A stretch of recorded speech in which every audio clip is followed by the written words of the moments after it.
በስመ አብ ወወልድ ወመንፈስ ቅዱስ አሐዱ አምላክ አሜን።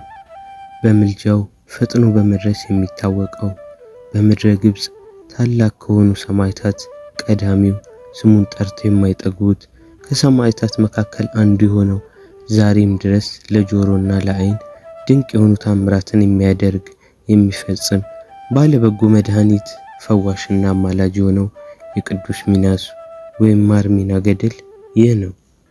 የቅዱስ ሚናስ ገድል አንድ አምላክ በሚሆኑ በአብ በወልድና በመንፈስ ቅዱስ ስም የሚነበብ ቅዱስ ብፁዕ ጽኑና ተጋዳይ የሚሆን የጌታችን ኢየሱስ ክርስቶስ ሰማዕት የቅዱስ ሚናስ ምስክርነቱ ይህ ነው። ጸሎቱ ከሁላችን ጋር ትሁን ለዘላለሙ አሜን። ይህ ቅዱስ ሰማዕት ሚናስ ሀገሩ ግብጽ ነው። የከተማም ስሟ ቄጥዌ ትባላለች። በገዢውም ስምም በውስጡ አዳራሽን ሰርቷል፣ ቅጥሮቿንም አስጠብቋል። የቅዱስ ሚናስ የአባቱ ስምም አዶክሲስ ይባላል፣ የእናቱ ስምም አፎሚያ ይባላል። ሁለቱም ክርስቲያናት ነበሩ። አዶክሲስንም ሰው ይወደው ነበር። ወንድሙ አንጣሊዮስንም በእርሱ ላይ ዋናው ነበር። በንጉሱ በአብራኪዎስ ዘንድም ጥሩ ነገር ይሰራ ነበር። ንጉሱም በአፍራቂያ ሾሞታል፣ ባለጸጋም ነበር። ከእስክንድሪያም ሀብቱንና ሚስቱን ወደ አፍራቂያ ወሰደ። ልጅ ስላልነበራቸውም ከሚስቱ ጋር በጣም ያዝኑ ነበር። ከዚህ በኋላም ሚስቱ ወደ ቤተ ክርስቲያን ሄደች። ለዘላለሙ ክብርና ምስጋና ይግባውና የአብ ቃሉ የጌታችን የአምላካችን የኢየሱስ ክርስቶስ እናት የእመቤታችን የቅድስት ድንግል ማርያም ባሏ ነበርና ሰዎች ከቅድስት ከእመቤታችን ይባረኩ ዘንድ ልጆቻቸውን ሲያመጡ በተመለከተች ጊዜም ጽኑ ለቅሶን አለቀሰች፣ ጸለየች፣ ለመነች፣ ተማጸነች።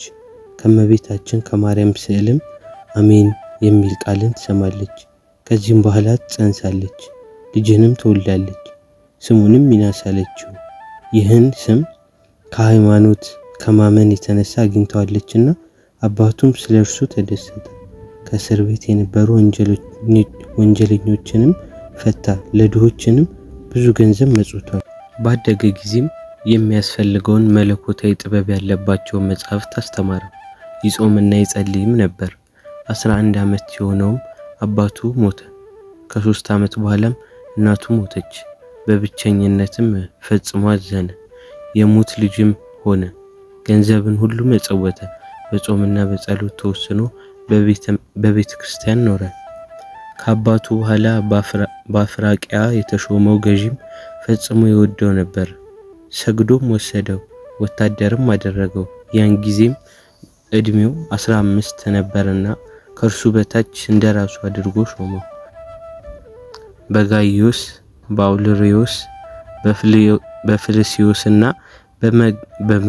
በመግሲማኖስ ዘመነ መንግስትም ለረከሱ አማልክት ይገዙ ዘንድ ህዝቡን ጠራቸው። ትእዛዛቸውም እጅጉን የከፋ ነበር። መጻሕፍትንም ጻፉ፣ በየሀገሩም ሁሉ ላኩ። ግዛታቸው ከአፍራቂያ ሀገሮች እስከ ቆጠላምንስ ነበር። ያን ጊዜ በዚያ አርኮርቆስ፣ አብዳዲቆስ፣ ሚሊያኖስ ይገዙ ነበሩ። ትእዛዙን የሚያስፈጽሙ ወታደሮችም ነበሩ። የጌታችን ኢየሱስ ክርስቶስ ሰማዕት የሆነ ብፁዕ ሚናስም በእውነት ከእርሱ ጋር ነበር። በመካከላቸውም እንደ ኮከብ ያበራ ነበር። ሹማምንቱንም በደብዳቤው የተጻፈውን ትእዛዝ ለመፈጸም ተፋጠኑ። ጽሕፈቱም እንዲህ ይል ነበር። ቅን ፍርድን ስለሚሰጡ አማልክት በመታዘዛችሁ ሁላችሁም ደስ ይበላችሁ። እኛም በመትጋት ወይም በመጨነቅ በማምለክ በቀረጥ ይሰውላቸው ዘንድ ወደድን። ስለዚህ ለሁሉም ሹማምንት፣ ለሁሉም አገር ወታደር፣ ሴቱም ሕፃናቱም ሳይቀር ፍጹም ትጋትና በስግደት ትእዛዙን ይፈጽሙ ዘንድ አምላክ የወሰነውን ትእዛዝ የማይቀበለውን ያለምንም ርኅራኄ በስቃያት ሁሉ ያሰቃዩት ዘንድ በስልጣናችን አዘናል የሚል ነበር። ያን ጊዜም ከከሃዲያኑ አማልክትን ማምለክን ይቀበሉ ዘንድ ለወንዶችም ለሴቶችም አሰምተው ነበር። ወደ እነርሱም ይመለሱ ዘንድ ስለ እነርሱም ታላቅ ሁከት ሆነ። የክፉ ነገስታትን ትእዛዝ ይፈጽሙ ዘንድ ሁሉንም በማታለል ግድ ይላቸው ነበር። ቅዱስ ሚናስም ይህን በተመለከተ ጊዜ ወደ ገዳም ሄዶ በዚያም እያገለገለ ተቀመጠ። በዚች ሀገር ኃጢአትን በደልን አየው፣ ርቄም ሸሸው። አምላኬ መድኃኒቴ ኢየሱስ ክርስቶስን አገለግለው ዘንድም በገዳም ኖርሁ አለ። በዚያም በጽኑ ስቃይ በአገልግሎት ጸንቶ ብዙ ዘመን ቆየ። ከዚያም በኋላ የእግዚአብሔር ጸጋ በእርሱ ላይ አደረ። ሰማይ ሲከፈትም ተመለከተ።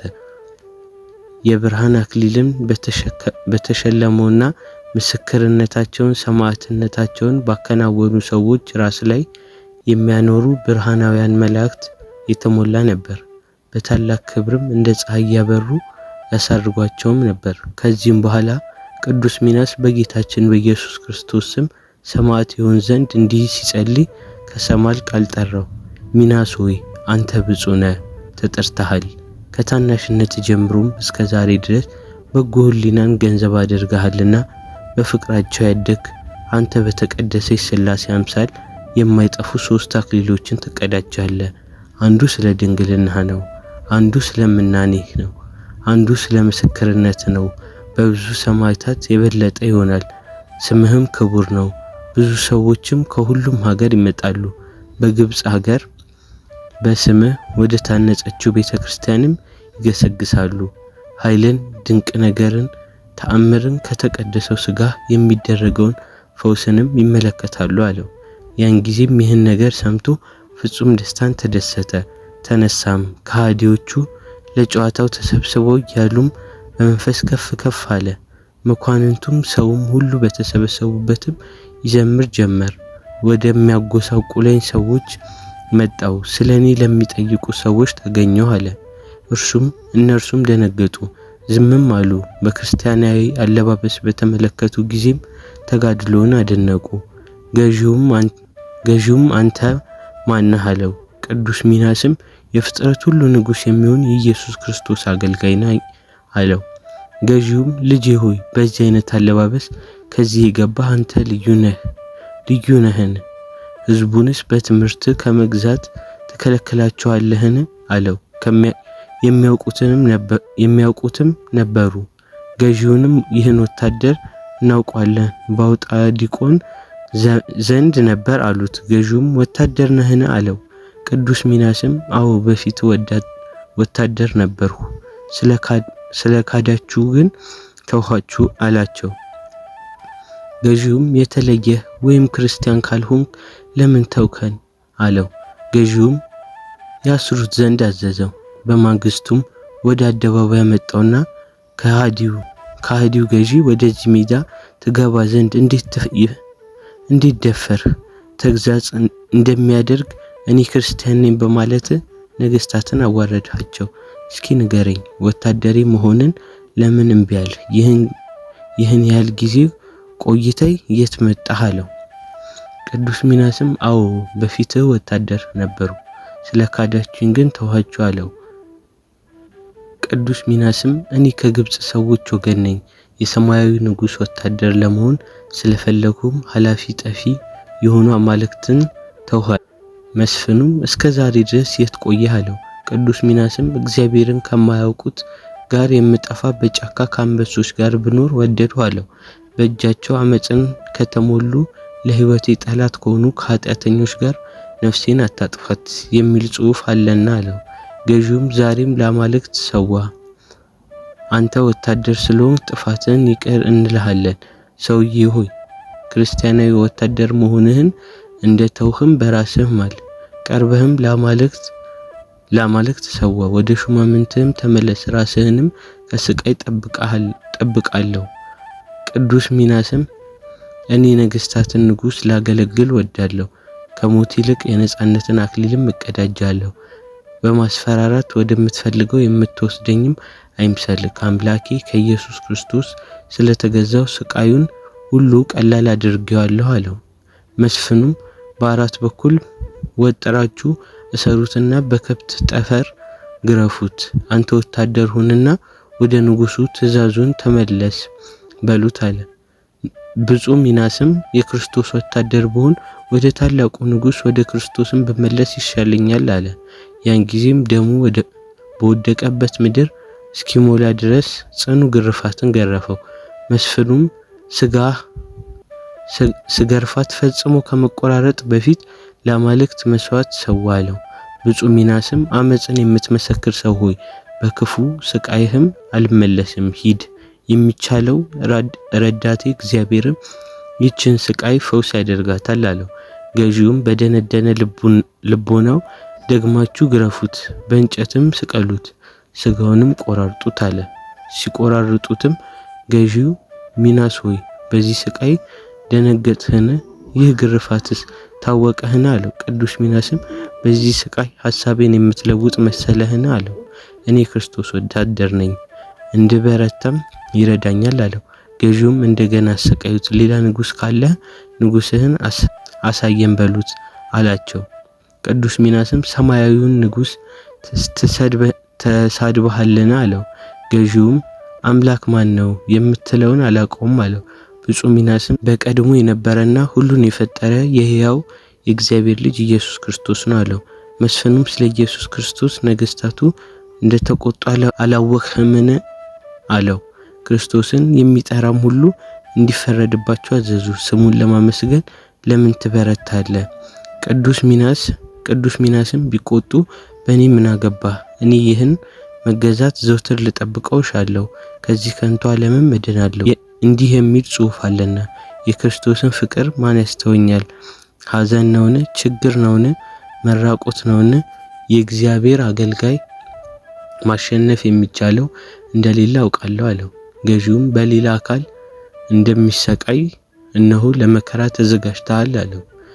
ገዢውም ሚናስ ሆይ ለአማልክት ሰዋ፣ አንተንም አከብርሃለሁ አለው። ቅዱስ ሚናስም ለጥፋት ሰዎች ስጥ፣ እኔ ግን የሚጠብቀኝን ክብር እቀበላለሁ፣ ዋጋችሁ በሰማይ ታላቅ ነው ተብሎ ተጽፏልና። ያንተው ክብር ምሳሌ ነው፣ በእግዚአብሔር ዘንድም ከንቱ ነው። በእግዚአብሔር ማክበርና ለገናነቱ መገዛት፣ እርሱም የተቀደሰ ብርሃንን ሕይወትን ወራሾች ያደርጉናል። ገዢውም የሚናስ የሃይማኖቱን ጽናት በተመለከተ ጊዜ ይገድሉት ዘንድ አሰበ። እንዲህ የሚል ፍርድንም በእርሱ ላይ ፈረደ። ለንጉሱ የማይታዘዝ ለአማልክት የማይሰዋ ይህ በደለኛ ወታደር ሚናስን ወደ ሞት ፍርድ ይወስዱት ዘንድ እኛ ያዘናል፣ ለአማልክት ይሰዋ ዘንድ አልሰማምና ዳግመኛም ስጋውን ከእንስሳት ይጨምሩት ዘንድ አዘናል አለ። ያን ጊዜም ብፁዕ ሰማዕት ሚናስን ወደ መግደያ ቦታው ወሰዱት።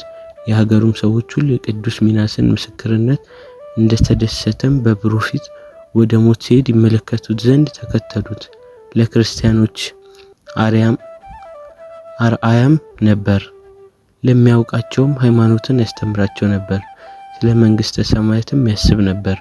ያገኘው መከራም አልነበረም። በእግዚአብሔር ተማመነ፣ ወደ እነርሱም ተማጸነ እንጂ በእርሱ ላይ እንደፈረዱበትም ለፍርዱ ተፋጠነ።